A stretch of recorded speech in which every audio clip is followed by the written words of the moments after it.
క్రీస్తునందు ప్రియులారా, యేసుక్రీస్తు నామములో మీ అందరికీ శుభాలు తెలియచేస్తున్నాం. క్రీస్తు రాకడ ధ్వని శాంతి ఆదరణ సందేశాలు అను టీవీ కార్యక్రమం కొరకు ప్రేమతో మిమ్మల్ని ఆహ్వానిస్తున్నాం. మీరు మీ విలువైన సమయాన్ని కేటాయించుకొని మా కార్యక్రమాలు చూస్తున్నందుకు మీకు కృతజ్ఞతలు. ఈ కార్యక్రమాలు మీ ఆత్మీయ ప్రయోజనములకు ఎంతో సహాయపడుతున్నవని నమ్ముతున్నాం.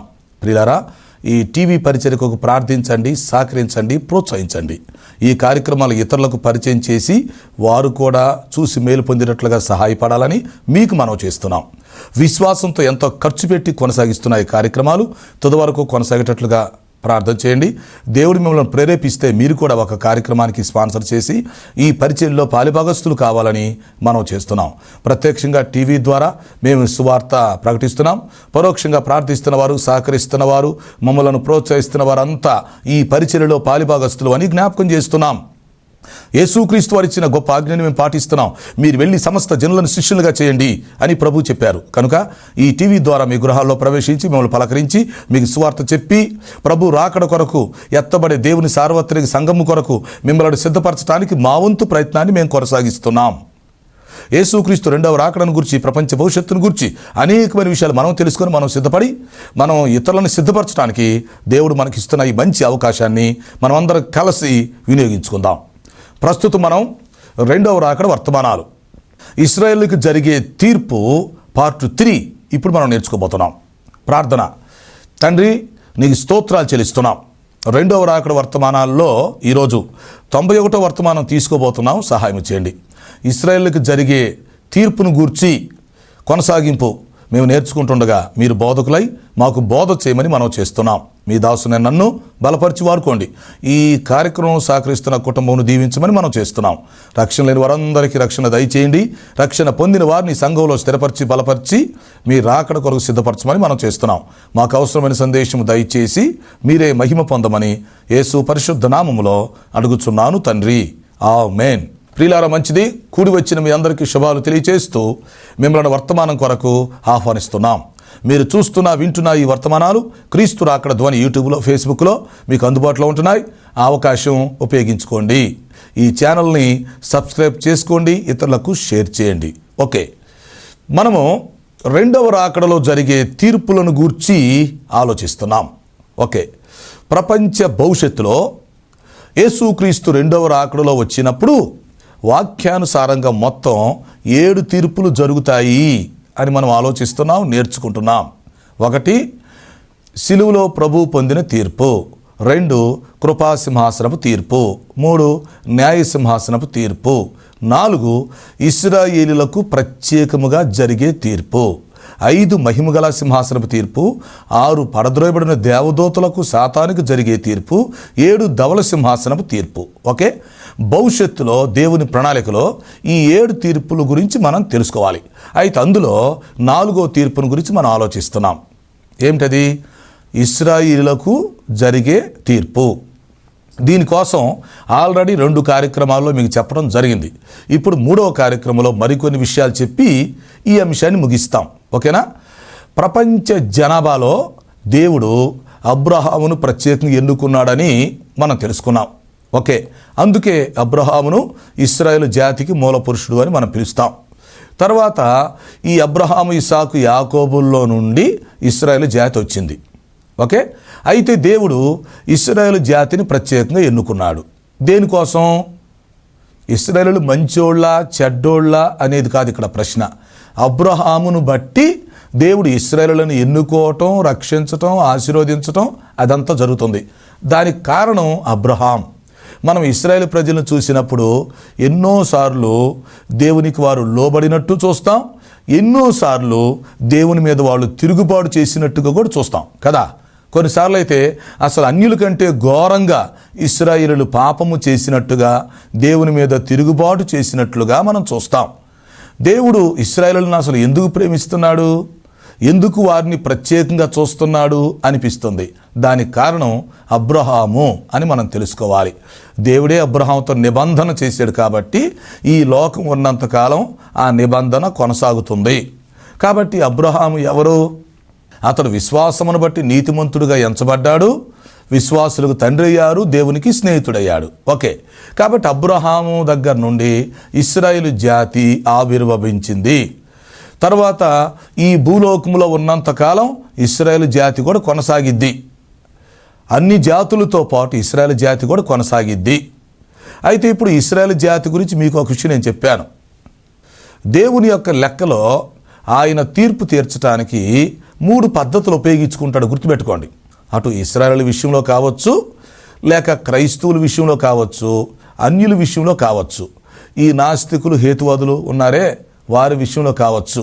సో ప్రపంచంలో ఉన్నటువంటి జనాంగాలలో ఎవరి విషయంలోనైనా దేవుడు ఈ 3 పద్ధతులు ఉపయోగించుకుంటాడు. దేనికి? తీర్పు తీర్చడానికి. ఒక వ్యక్తికి తీర్పు తీర్చడానికి, ఒక వ్యక్తిని రక్షించాలా, శిక్షించాలా, క్షమించాలా, ఒక వ్యక్తిని పరలోకానికి పంపాలా, నరకానికి పంపాలా. కాబట్టి దేవుని యొక్క తీర్పు ఏంటి, తీర్పుకి బేసిక్స్ ఏంటి, దేవుని ప్రణాళిక ఏంటి, మరి భవిష్యత్తులో కార్యాచరణ ప్రణాళిక ఎలా ఉంటుంది, ఇదంతా మనం ఆలోచిస్తే సింపుల్గా ఆయన చేతిలో 3 పద్ధతులు పెట్టుకొని ఆ 3 పద్ధతుల్లో వేరు కాలాల్లో వేరు పద్ధతులను బట్టి తీర్పు జరిగిద్ది. అర్థమైందా? వేరు కాలాలలో వేరు పద్ధతులను బట్టి తీర్పు జరిగిద్ది. అందులో మొదటి పద్ధతి ఏమనుకుంటున్నాం? మనస్సాక్షిని బట్టి తీర్పు జరుగుతుంది. ఇప్పుడు ఆదికాండం అంతా కూడా మానవ జాతికి మనస్సాక్షిని బట్టే తీర్పు జరుగుతుంది. ఇక నిర్గమాకాండంలోకి వస్తే దేవుడు మోషే ద్వారా ధర్మశాస్త్రం ఇచ్చేంత వరకు కూడా మనస్సాక్షిని బట్టే తీర్పు జరుగుతుంది. వాక్యంలో కూడా ఏముంది? ధర్మశాస్త్రము రాకముందు పాపమంటే ఏమిటో తెలియబడలేదు, ధర్మశాస్త్రం వచ్చిన తర్వాత పాపాన్ని ఆరోపించింది, నిరూపించింది. ఇప్పుడు ధర్మశాస్త్రం లేదనుకోండి, ఏది పాపమో ఏది పాపం కాదో ఎలా తెలుస్తుంది, ఏది తప్పో ఏది ఒప్పో ఎలా తెలుస్తుంది? ధర్మశాస్త్రం వచ్చి ఏం చేసింది? పాపం అంటే ఏమిటో బయలుపరిచింది, పాపాన్ని ఎత్తి చూపించింది ధర్మశాస్త్రం. కాబట్టి ఇప్పుడు ధర్మశాస్త్రానికి ముందు మరి మనుషుల యొక్క రక్షణ సంగతి ఏంటి, వాళ్ళ పాప క్షమాపణ సంగతి ఏంటి, వాళ్ళ పరలోకం నరకం సంగతి ఏంటి, వాళ్ళ భవిష్యత్తు సంగతి ఏంటి అని ఆలోచిస్తే అది మనస్సాక్షిని బట్టి జరిగిద్దని మనం అర్థం చేసుకోవాలి. సో దేవుడు అబ్రహాము దగ్గర నుండి మోషే వరకు మరి మనస్సాక్షిని బట్టే ఇశ్రాయేలు జాతిని రక్షించడం జరిగిద్ది. అంటే వారు తమ మనస్సాక్షిని బట్టి ఎలా ప్రవర్తించారు అనేది పాయింట్. కారణం ఏంటంటే ఈ మనస్సాక్షి అనేది ఏంటిది? దేవుని యొక్క ప్రతినిధి. దేవుడు మనలో ఉంచినటువంటి ఆయన యొక్క వాణి మనస్సాక్షి. కాబట్టి మన మనస్సాక్షిని బట్టి మనం జీవించాలి, మనస్సాక్షిని బట్టి కూడా తీర్పు జరిగిద్ది. అయితే దేవుడు ఏం చేశాడంటే మోషే ద్వారా మరి 10 ఆజ్ఞలు ధర్మశాస్త్రం ఇవ్వటం జరిగింది. ఎందుకంటే మనస్సాక్షిని మనిషి లెక్క చేయటం లేదు, మనస్సాక్షిని చంపుకుంటున్నాడు, వాత వేసుకుంటున్నాడు. పైగా మనస్సాక్షిని కూడా తనకు అనుకూలంగా మలుచుకొని నేను చేసేది కరెక్ట్ అంటున్నాడు. ఉదాహరణకి ఇప్పుడు నువ్వు లెఫ్ట్లో నడవాలి, డ్రైవ్ చేయాలి, రైట్లో డ్రైవ్ చేసావు, యాక్సిడెంట్ అయింది అనుకోండి. ఇప్పుడు ఏమవుతుంది? యాక్సిడెంట్ అవటం అనేది ఒక విషయం అయితే లెఫ్టా రైట్ అనేది ఒక విషయం వస్తుంది. అప్పుడు ఈడేమంటాడు? నేను రైట్లో వెళ్తానండి అంటాడు. అప్పుడు నువ్వు తప్పు నొప్పిని ఎలా చెప్తావు? నా మనస్సాక్షి నన్ను రైట్లో పొమ్మంటుందండి అన్నాడు అనుకోండి. అరే నీ మనస్సాక్షి మమ్మల్ని ఏం చేయమంటావు? అంటే ప్రతిదీ కూడా, అంటే మనుషులు కొన్నిసార్లు మనస్సాక్షిని కూడా తనకు అనుకూలంగా మలుచుకుంటారు. అందుకని దేవుడు ఏం చేశాడంటే మనస్సాక్షి పద్ధతిలో వీళ్ళు కరెక్ట్గా ఉండలేదని ధర్మశాస్త్రం ఇచ్చేశాడు. అంటే ఫిక్స్డ్, నువ్వు ఇలా ఉండాలి, అలా ఉండాలి, ఇది చేయాలి, అది చేయాలి, ఇది చేయకూడదు, అది చేయకూడదని ఈ 10 ఆజ్ఞలు ధర్మశాస్త్రం ఇవ్వడం జరిగింది. అప్పటి నుంచి ఇశ్రాయేలు ప్రజలు ఈ ధర్మశాస్త్రాన్ని పాటిస్తున్నారు. ఆ ధర్మశాస్త్రాన్ని బట్టి వాళ్ళకి తీర్పు జరిగిద్ది. అయితే ఇప్పుడు క్రొత్త నిబంధనలోకి వచ్చిన తర్వాత, వింటున్నారా? క్రొత్త నిబంధనలోకి వచ్చిన తర్వాత నేను మనస్సాక్షి ప్రకారం జీవిస్తానండి, నా మనస్సాక్షి అండి, నా ఇష్టం అండి అంటే పిచ్చి పిచ్చి పనులు చెల్లవు. లేకపోతే ఇదిగో నేను ధర్మశాస్త్రాన్ని పాటిస్తానంటే కుదరదు. అసలు ధర్మశాస్త్రాన్ని ఎవడు పాటించలేడు, ధర్మశాస్త్రాన్ని బట్టి రక్షణ రాదు, ధర్మశాస్త్రాన్ని బట్టి దేవుని ఎదుట ఎవడు నీతిమంతులుగా ఎంచబడాడు. యాకోబు పత్రికలో చెప్పినట్టుగా 2:8 ధర్మశాస్త్రంలో ఒక 100 ఆజ్ఞలు ఉన్నాయి అనుకోండి, అందులో 99 ఆజ్ఞలు పాటించావు, ఒక ఆజ్ఞని మీరిపోయావు అనుకోండి, ధర్మశాస్త్ర లెక్క ప్రకారం మొత్తం పోయినట్టే. ధర్మశాస్త్రంలో మొత్తం పాటిస్తేనే పాటించినట్టు, లేకపోతే పోయినట్టే లెక్క. కాబట్టి ధర్మశాస్త్రాన్ని పాటించడం కష్టమే, ధర్మశాస్త్రాన్ని బట్టి రక్షణ కలగదు, నీతిమంతుడుగా మార్చబడడు. కాకపోతే ధర్మశాస్త్రం దేనికి? మరి దేవుడు ఎవరో తెలియాలిగా. ధర్మశాస్త్రం ఎందుకు? దేవుడు ఎవరో తెలియాలిగా, అలాగే ఏది పాపమో ఏది నీతో తెలియాలిగా, అది తెలియపరచడానికే ధర్మశాస్త్రం. సో ఇప్పుడు నేను ధర్మశాస్త్రాన్ని బట్టి ప్రవర్తిస్తాను అంటే క్రొత్త నిబంధనలో కుదరదు.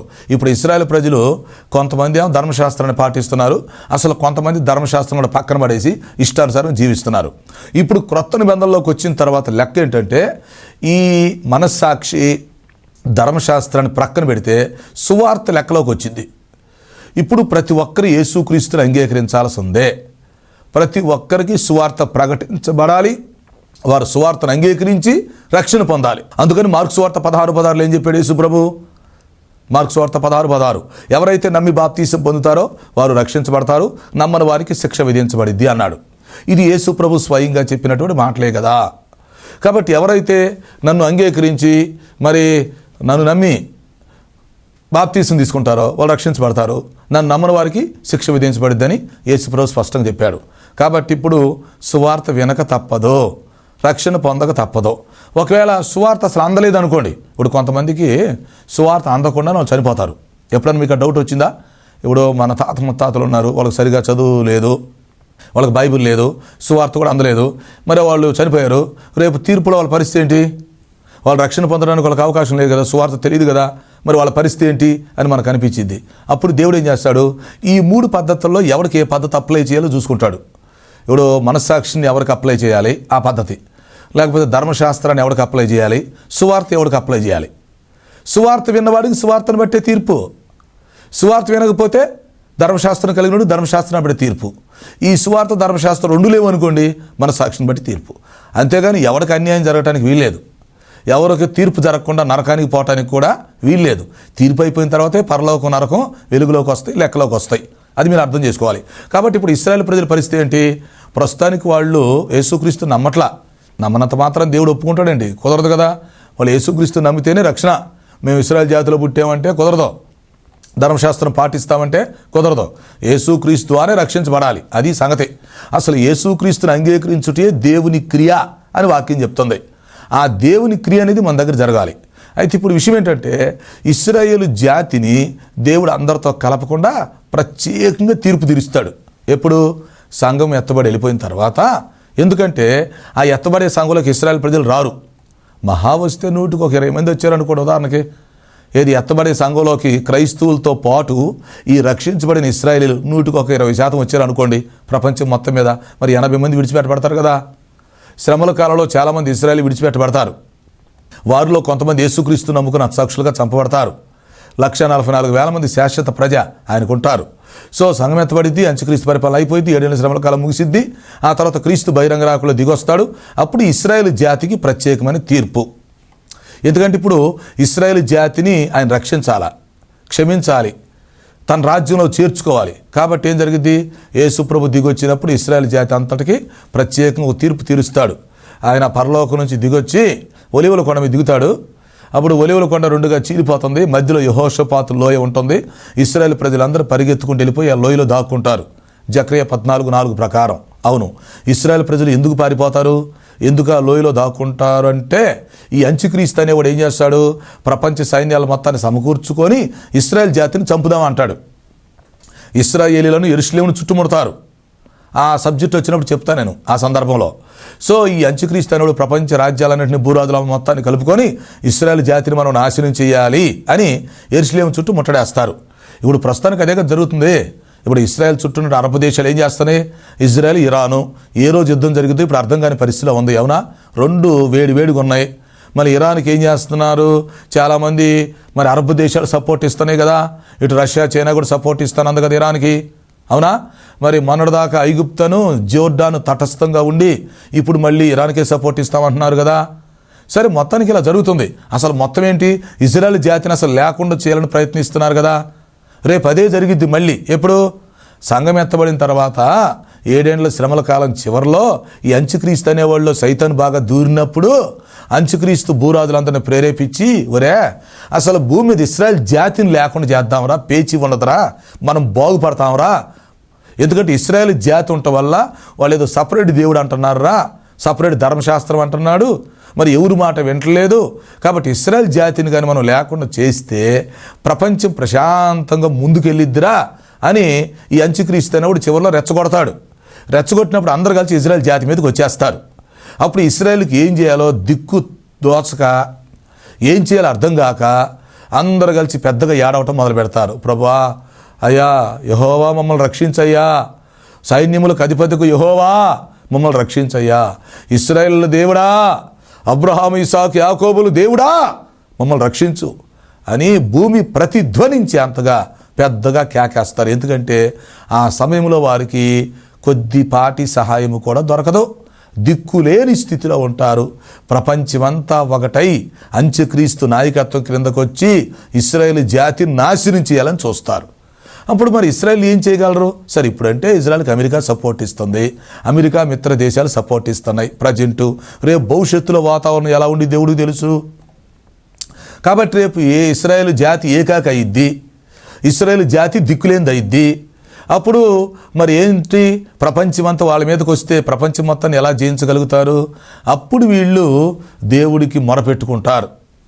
అప్పుడు వీళ్ళు ఏం చేస్తారంటే, ఎర్ర సముద్రం అడ్డం వచ్చినప్పుడు మోషే ఎలా మొరపెట్టాడో అప్పుడు ఇశ్రాయేల్ జాతి దేవునికి మొరపెడతారు.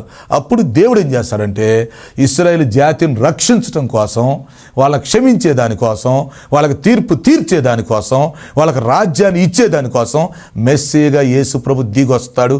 దేవునికి స్తోత్రం. ఇశ్రాయేల్ ప్రజలందరూ ఏడుస్తా, అయ్యా మాకు రక్షణ కావాలి అని ఏడుస్తూ ఉంటే అప్పుడు యేసుక్రీస్తు వారు దన్ అని చెప్పి ఒలీవల కొండ మీద దిగిపోతాడు. అప్పుడు ఒలీవల కొండ రెండు బద్దలుగా చీలిపోతే మధ్యలో యెహోషాపాతు లోయ ఏర్పడితే ఇశ్రాయేల్ ప్రజలు పరిగెత్తుకుంటూ వెళ్ళిపోయి ఆ లోయలో దాక్కుంటారు. ఈ అంత్యక్రీస్తు అనేవాడు ఎక్కడ వీళ్ళు భూరాజులు మొత్తాన్ని సమకూర్చుకొని ఇశ్రాయేల్ జాతిని చంపాలని చూసేసరికి ఇశ్రాయేల్ జాతి యెహోషాపాతులో దాక్కుంటారు. అప్పుడు యేసుక్రీస్తు వారు వచ్చి, ఏమన్నారే, నా ఇశ్రాయేల్ జాతిని చంపుతారా మీరు? నా స్నేహితుడైనటువంటి అబ్రహాం సంతానాన్ని మీరు భూమి మీద లేకుండా చేస్తారా? మరి అప్పుడు నేను చేసిన నిబంధన ఏమవ్వాలి అని దేవుడు ఏం చేస్తాడంటే, అన్య జనులతో యుద్ధం చేసి అన్య జనులను ఓడిస్తాడు. ఓకేనా? ఆ సందర్భం వచ్చింది, మీకు చెప్తా తర్వాత. సో ఆ అన్య జనులతో యుద్ధం చేసి వారిని ఓడించిన తర్వాత యేసుక్రీస్తు ఒలీవల కొండ మీద నిలబడతాడు. నిలబడప్పుడు ఏం చేస్తాడంటే, వేల వేసి పిలుస్తాడు, అంటే సపరేట్ బోరొత్తాడు అన్నమాట. అప్పుడు ఆ బోర వాళ్ళు గుర్తుపడతారు, ఇదేందో మన ధర్మశాస్త్రం బోరలాగా ఉందరా ఇదేదో మన యాజకుడు ఊదిన బోరలాగా ఉందరా, పదండ్రా అని ఆ ఒలీవల కొండల్లో ఆ యెహోషాపాతు లోయలో నుంచి పరిగెత్తుకుంటూ బయటకు వస్తారు. అప్పుడు దాకా లోపలే దాక్కుంటారు. ఈ బయటకు వచ్చినాక యేసుక్రీస్తు వాళ్ళకి కనిపిస్తాడు. యేసుక్రీస్తు ప్రత్యక్షతను చూస్తారు, ముఖ దర్శనం చేస్తారు. వింటున్నారా? ప్రత్యక్షత చూసి ముఖ దర్శనం చేస్తారు. అప్పుడు పరిశుద్ధాత్మ వారి మీద కృమ్మరించబడతాడు. ఎట్లా కృమ్మరించబడతాడు? పెంతెకోస్తు పండగ రోజున యెరూషలేములో మేడగదిలో 120 మంది మీద కృమ్మరించబడినట్లుగా అదే ప్రకారం ఈ క్రీస్తు బహిరంగ రాకడలో ఆ ఒలీవల కొండ దగ్గర వారు యెహోషాపాతు లోయలో నుంచి బయటకు వచ్చినప్పుడు పరిశుద్ధాత్మ కరుణగల ఆత్మగా వారి మీద కృమ్మరించబడటం జరిగిద్ది. అప్పుడు ఇశ్రాయేలులంతా ఒకేసారి పరిశుద్ధాత్మను పొందుకుంటారు. అప్పుడు ఏం చేస్తారు? వారు సర్వసత్యములోకి నడిపించబడతారు. వాళ్ళకి బుద్ధి వచ్చిద్ది, వాళ్ళ మనోనేత్రాలు తెరవబడతాయి. అప్పుడు అర్థం చేసుకుంటారు, ఓహో యేసుక్రీస్తునే కదరా మనం చంపాము, యేసుక్రీస్తు మెస్సీ అంటే అప్పుడు మనం ఒప్పుకోలేదు కదా, ఆయనే మెస్సీయా, చూసారా మనం రక్షించడానికి వచ్చాడు, మన ధర్మశాస్త్రం చెప్పినట్టుగానే మన ప్రవక్తలు చెప్పినట్టుగానే ఆయనే ఇప్పుడు మనల్ని రక్షించడానికి వచ్చాడు, ఇప్పుడు ఆయన మనకు రాజ్యం ఇస్తాడు కదా అని అందరూ కలిసి యేసు ప్రభుకు మొక్కుతారు. యేసు ప్రభు దగ్గర పెద్దగా ఏడ్చి క్షమాపణ అడుక్కుంటారు. మరి యేసు ప్రభు దగ్గర వాళ్ళు పశ్చాత్తాపడతారు, కన్నీరు కారుస్తారు. జకరియా 12:10 లెక్క ప్రకారం ఏక కుమారుడు చచ్చిపోతే తల్లిదండ్రులు ఎలా ఏడుస్తారో ఆ విధంగా ఇశ్రాయేలు ప్రజలందరూ ఏడ్చి పశ్చాత్తాపడి క్షమాపణ అడుక్కుంటారు. అప్పుడు ప్రభువు కూడా, సరే అబ్రహామును బట్టి మిమ్మల్ని క్షమిస్తున్నానులే, అబ్రహాం నా స్నేహితుడే కదా, అతనితో నేను నిబంధన చేసుకున్నాను కదా, ఆ నిబంధన నేను మర్చిపోను, అయినప్పటికీ మీరు ఇప్పుడు పశ్చాత్తాపడ్డారు కదా, పశ్చాత్తాపడ్డారు, మీ మనోనేత్రాలు కూడా తెరవబడ్డాయి, మీకు బుద్ధి వచ్చింది, సరే రక్షిస్తున్నానులే అని ప్రభు వాళ్ళని రక్షించేసి క్షమించేసి అంత్యక్రీస్తు చేతుల్లో నుంచి, భూరాజుల చేతుల్లో నుంచి ఇశ్రాయేలు జాతిని ప్రభు కాపాడుతాడు, రక్షిస్తాడు. అప్పుడు ఏ దేశం సహాయం ఆయనకు అక్కర్లేదు. ఇప్పుడైతే ఇజ్రాయేలుకి కొంతమంది సపోర్ట్ ఇస్తున్నారు. ఇప్పుడు ఇజ్రాయెల్ జాతికి కొంతమంది సపోర్ట్ ఇస్తున్నారు, దేవుడు ఇప్పిస్తున్నాడు. ఉదాహరణకి మరి ఇజ్రాయెల్ జాతి పక్షంగా దేవుడు అమెరికా ఉంచినట్టు ఇప్పుడు మనం చూస్తున్నాం. అమెరికా మిత్రసేనలు కూడా ఇజ్రాయెల్కి బాగా సపోర్ట్ ఇస్తున్నాయి ప్రజెంట్, అవునా? కానీ భవిష్యత్తులో వీళ్ళంతా చేతులు ఎత్తేస్తారు, అవి ఇజ్రాయెల్స్ దిక్కులేనలు అయిపోతారు, ఏకైక అయిపోయిద్ది. అప్పుడు ఇంక దేవుడి దగ్గరికి వస్తారు, దేవుడే దిగొస్తాడు, దేవుడే శత్రువులతో యుద్ధం చేస్తాడు, వారిని నాశనం చేస్తాడు, వారి చేతుల్లో నుంచి వీరిని కాపాడతాడు, చివరికి వీరిని రక్షిస్తాడు. అప్పుడు ఇశ్రాయేల్ అందరూ పశ్చాత్తాపడతారు, రక్షణ పాప క్షమాపణ కలుగుతుంది. అప్పుడు ఇశ్రాయేల్ ప్రజలందరూ కలిసి చక్కగా యేసుక్రీస్తుని రిసీవ్ చేసుకొని హత్తుకొని యెరూషలేములో నుంచి ఒలీవల కొండ దగ్గర నుంచి యెరూషలేము తీసుకొస్తారు. ఇక్కడ ఒక పాయింట్ ఉంది. యెరూషలేముకి వచ్చినప్పుడు యెరూషలేములో తూర్పు గుమ్మం తీయబడుతుంది. ప్రస్తుతానికి తూర్పు గుమ్మం మూయబడింది. యేసుక్రీస్తు మొదటి రాకలో వచ్చినప్పుడు మట్లాదివారం రోజున ఆ తూర్పు గుమ్మం తీశారు, తర్వాత క్లోజ్ చేశారు, ఇక మూయబడింది. రేపు రెండవ రాకలో ప్రభు వచ్చినప్పుడు, మెస్సియా వచ్చినప్పుడు, అధిపతి వచ్చినప్పుడు తూర్పు గుమ్మం తీస్తాడు, ప్రభు లోపలికి వెళ్ళిపోతాడు. అర్థమైందా? అప్పుడు భూమి మీద దేవుని రాజ్యం స్థాపించబడిద్ది. 1000 ఏళ్ల పరిపాలన మొదలైపోతుంది. ఇశ్రాయేలు ప్రజలు 1000 ఏళ్ల పరిపాలనలో ప్రభుతో కలిసి పరిపాలిస్తారు. అప్పుడు పైనుంచి దిగొచ్చిన సంఘం కూడా మనం కూడా కలుసుకొని ఇశ్రాయేలుతో కలిసి 1000 ఏళ్ల పరిపాలనలో పాల్గొంటాం. అంటే క్రీస్తు బహిరంగ రాకల్లో ఆయన భూమి మీదకి దిగొచ్చినప్పుడు భూమి మీద దేవుని రాజ్యం స్థాపించబడిద్ది. వింటున్నారా? భూమి మీద దేవుని రాజ్యం స్థాపించబడిద్ది. అప్పుడు క్రీస్తు 1000 ఏళ్ల పరిపాలన మొదలవుతుంది. అప్పుడు భూమి మీద ఉన్నటువంటి ఇశ్రాయేలీలు అందులో కలుస్తారు, పైనుంచి దిగొచ్చిన సంఘం కూడా కలిసిద్ది. అప్పుడు ఇశ్రాయేలీలు సంఘం అంతా కలిసి ప్రభుతో కలిసి ఈ భూలోక మొత్తాన్ని పరిపాలించడం జరిగిద్ది. ఇక్కడ మనం అర్థం చేసుకోవాల్సిన విషయం ఏంటంటే, ఇశ్రాయేలు జాతికి దేవుడు జాతీయ రక్షణ ఇస్తాడు. మనకేమో ఒక్కొక్కరు మనం రక్షించబడుతున్నాం. దేవుడు ఇశ్రాయేలు జాతి మొత్తాన్ని ఒకేసారి రక్షిస్తాడు. వారిని ఎంతో ఎక్కువగా ప్రేమించాడు, ఎంతో ఎక్కువగా శిక్షించడం కూడా జరిగింది. ఒకసారి మనం చరిత్ర చూస్తే చరిత్ర మనకు నేర్పించే పాఠం ఏంటంటే, దేవుడు ఇశ్రాయేలుని ఎక్కువగా ప్రేమించాడు అని చరిత్ర చెబుతుంది. అదే సమయంలో వారు తప్పు చేసినప్పుడల్లా దేవుడు న్యాయబద్ధంగా ఇశ్రాయేలులను ఎక్కువగా శిక్షించినట్టుగా, తీర్పు తీర్చినట్టుగా మనం చూస్తాం. ఉదాహరణకి ఇశ్రాయేలు జాతి దుర్మార్గంగా ప్రవర్తించినప్పుడు ఉత్తర రాజ్యాన్ని దేవుడు అష్షూరుకు పంపలేదా? దక్షిణ రాజ్యాన్ని బబులోనుకు పంపలేదా? ఇద్దరికి శిక్ష విధించలేదా? ఇద్దరు చెరకు వెళ్ళలేదా? ఇదంతా చరిత్రలో జరిగింది కదా. సో ఇశ్రాయేల్ ప్రజలను తిరిగి ఇప్పుడు సమకూర్చాడు. ఇశ్రాయేల్ని రక్షించడానికి అమెరికా లాంటి దేశాలను ఇప్పుడు ప్రస్తుతానికి సపోర్టుగా ఉంచుతున్నాడు. రేపు అందరూ కలిసి ఇజ్రాయెల్ జాతిని వదిలేస్తే ఇజ్రాయెల్స్ ఏకాక అయిపోయి దిక్కులేనులు అయిపోతారు. తిరిగి దేవుడి దగ్గరికి రాక తప్పదు. అప్పుడు వాళ్ళు దేవుడికి మొరపెడితే యేసుక్రీస్తు వచ్చి కనపడతాడు. అది వాళ్ళు దేవుడిని పిలుస్తారు, యేసుక్రీస్తు వచ్చి కనపడతారు. ఒరే నేనేం రాయన్నే, నేనే దేవుడిని, దేవుని అద్వితీయ కుమారుడు నేనే. కాబట్టి యేసుక్రీస్తు మెస్సీలాగా వస్తాడు. అప్పుడు ఆ మెస్సీని వీళ్ళు అంగీకరిస్తారు, దేవుని రాజ్యం స్థాపించబడుతుంది. భవిష్యత్తులో ఇశ్రాయేల్ జాతి మొత్తానికి ఒకేసారి రక్షణ కలిగిద్ది, గుర్తుపెట్టుకోండి. అయితే ప్రస్తుతం ఇశ్రాయేల్ ప్రజలు రక్షించబడాలన్నా, మనం రక్షించబడాలన్నా, అన్యులు రక్షించబడాలన్నా ఎవరైనా సరే యేసుక్రీస్తు ఒక్కటే పద్ధతి, మార్గం. అందుకని ప్రభు చెప్పాడు కదా యోహాను సువార్త 14:6లో ఏం చెప్పాడు? నేనే మార్గమును, నేనే సత్యమును, నేనే జీవమునై ఉన్నాను, నా ద్వారా తప్ప ఎవరో తండ్రి దగ్గరికి రాలేరు, తండ్రి యందు నేనును నా యందు తండ్రియు ఏకమై ఉన్నాము అన్నాడు. కాబట్టి తండ్రి కుమార పరిశుద్ధాత్ములు ఏకమై ఉన్నారు. మనం తండ్రి దగ్గరికి వెళ్ళాలంటే యేసుక్రీస్తు ద్వారా వెళ్ళాలి. కాబట్టి ఇశ్రాయేల్ ప్రజలైనా సరే యేసు ప్రభు ద్వారా వెళ్ళాలి. మరి క్రైస్తవులైనటువంటి మనం ఎవరిమి? అన్యుల నుంచి వచ్చిన వాళ్ళం మనం, అవునా? ఒకప్పుడు అన్యులుగా ఉన్నవాళ్ళం, ఒకప్పుడు ఈ నాస్తికులుగాను హేతువాదులుగాను ఉన్నాం. దూరస్తులుగా ఉన్నటువంటి మనము ఇప్పుడు ప్రభు ద్వారా తండ్రి దగ్గరికి వచ్చాం. ఎవరైనా యేసు ప్రభు ద్వారా రావాల్సిందే. కాబట్టి తీర్పు అప్పుడు రక్షణ ఎలా వస్తుందంటే క్రీస్తు ద్వారే రక్షణ. ఎందుకంటే యేసు అంటే రక్షకుడు, ఆయన పేరే రక్షకుడు, కాబట్టి ఆయన ద్వారే రక్షణ వచ్చిద్ది.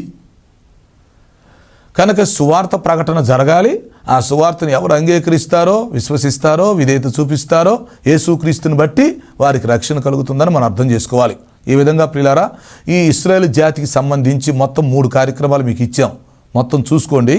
కొన్ని విషయాలు మళ్ళీ కూడా చెప్పాను, ఎందుకంటే మీరు చక్కగా అర్థం చేసుకోవడానికి, మీ మనసులో ఉన్న డౌట్స్ క్లియర్ అవ్వాలనేది మా ఉద్దేశం. సో ఇశ్రాయేల్ గురించి మీకు మంచి సబ్జెక్ట్ ఇస్తున్నాం, తీసుకోండి. దేవుడు ఇశ్రాయేల్ జాతిని ఎన్నుకోవటం గొప్ప విషయం. అసలు గొప్ప విషయం ఏంటంటే దేవుడు అబ్రహాముతో చేసిన నిబంధనకి కట్టుబడి ఉన్నాడు. ఇశ్రాయేలు కొన్నిసార్లు పనికిమాలినోళ్ళుగా వ్యవహరించినా, వాళ్ళు చెడిపోయినా, దేవునికి దూరమైనా, గ్యాప్ వచ్చినా, దేవుడు మాత్రం మాట తప్పని వానిగా అబ్రహాముతో చేసిన నిబంధనకు కట్టుబడి ఉన్నాడు. రేపు రెండవ రాకడలో కూడా అదే జరుగుతుంది. ఆ ఇశ్రాయేలు ప్రజలు తీర్పులో నిలబడినప్పుడు అందరూ వారిని చేతులు ఎత్తేసినప్పుడు, అవునా, ఇశ్రాయేలు ఒక్కళ్ళే మిగిలిపోయినప్పుడు చివరికి వాళ్ళు దేవుడి దగ్గరికి వస్తే దేవుడు వాళ్ళని కనికరిస్తున్నాడు. దేవుడు వారిని కనికరిస్తున్నాడు. తన పరిశుద్ధ ద్వారా వారి మీద కరుణ చూపిస్తున్నట్టుగా మనకు అర్థమవుతుంది.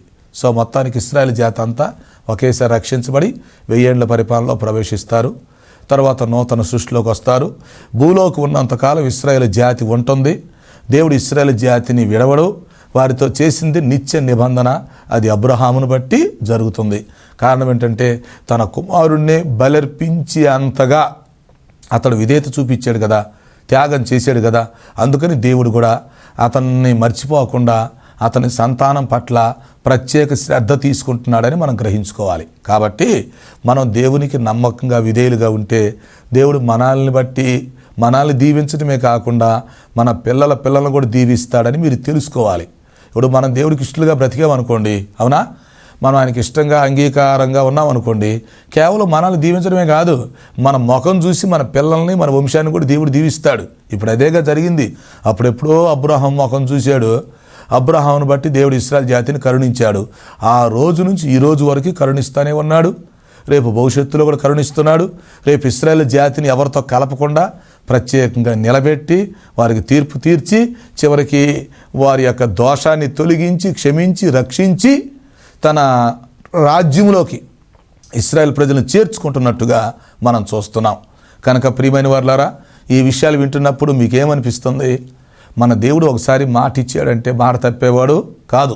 ఆయన ఆశీర్వాదం 1000 తరాల వరకు పెట్టాడు, శాపం 3-4 తరాలకు పెట్టాడు. అవునా? దేవుడు ఒకసారి ఆశీర్వదించాడంటే అది ఎన్నటికి ఉండిపోతుంది.